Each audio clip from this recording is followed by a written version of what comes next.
आज मुंबई उच्च न्यायालयाने जे आमच्यावरती निजामी पद्धतीनं अनगर अप्पर तहसील कार्यालयाचा निर्णय 6 महिन्यापूर्वी महाराष्ट्र सरकारनं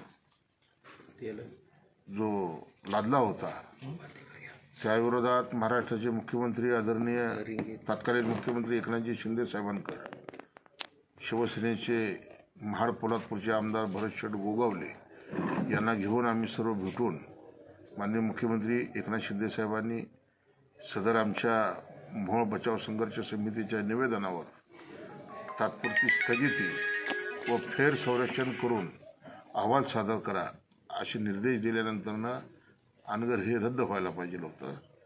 परंतु विद्यमान आमदार यशवंत माने व माजी आमदार राजन पाटील या दोघांनी रात्री सत्तेचा दुरुपयोग करून मुख्यमंत्र्यावरती दबाव आणून जे मुख्यमंत्र्यांनी आदेश दिले होते ते पत्र इन्व्हर्ट न होता गायब करण्याचं काम केलं होतं आणि याच्या विरोधात मुख्यमंत्री एकनाथजी शिंदे साहेबांना आम्ही विनंती केली की साहेब, राष्ट्रवादी काँग्रेस पक्ष आपल्या सरकारमध्ये सत्तेत सहभागी असल्यामुळं निजामी प्रवृत्तीचा जो निर्णय आम्हाला दिलेला आहे अनगर अप्परचा, याच्या विरोधात महाराष्ट्राच्या विधानसभेच्या निवडणुकीमध्ये आम्ही जनतेच्या दरबारात जाऊ आणि जनतेच्या दरबारात गेल्यानंतर जनतेने राजन पाटलाचा आमदार यशवंत माने याला पराभूत करून मला स्वतःला प्रचंड मताने निवडून दिलं।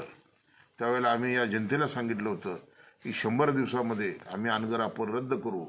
परंतु उच्च न्यायालयाचे मी न्यायमूर्तींचे हार्दिक अभिनंदन करतो की इथं बाबासाहेबांच्या संविधानाचा विजय झाला। इथल्या ज्या जनतेचा रेटा होता की अनगर हे मोहोळची बाजारपेठ उद्ध्वस्त करून हा लादलेला निर्णय रद्द व्हावा म्हणून सर्व जवळजवळ 6 याचिका मुंबई उच्च न्यायालयात दाखल झाल्या होत्या। त्या सर्व एकत्रित याचिकेची सुनावणी आज सकाळपासून चालू झाली होती आणि न्यायालयाच्या लक्षात ही बाब आली आणि न्यायालयानं अनगर अप्पर तहसील कार्यालय हे रद्द केलं। त्यामुळे मी न्यायदेवतेचा मनापासून आभार व्यक्त करतो एक आमदार या नात्यानं। आणि आज सोमवार महादेवाचा वार आहे, आज आमच्या नागनाथ महाराजांचा वार आहे।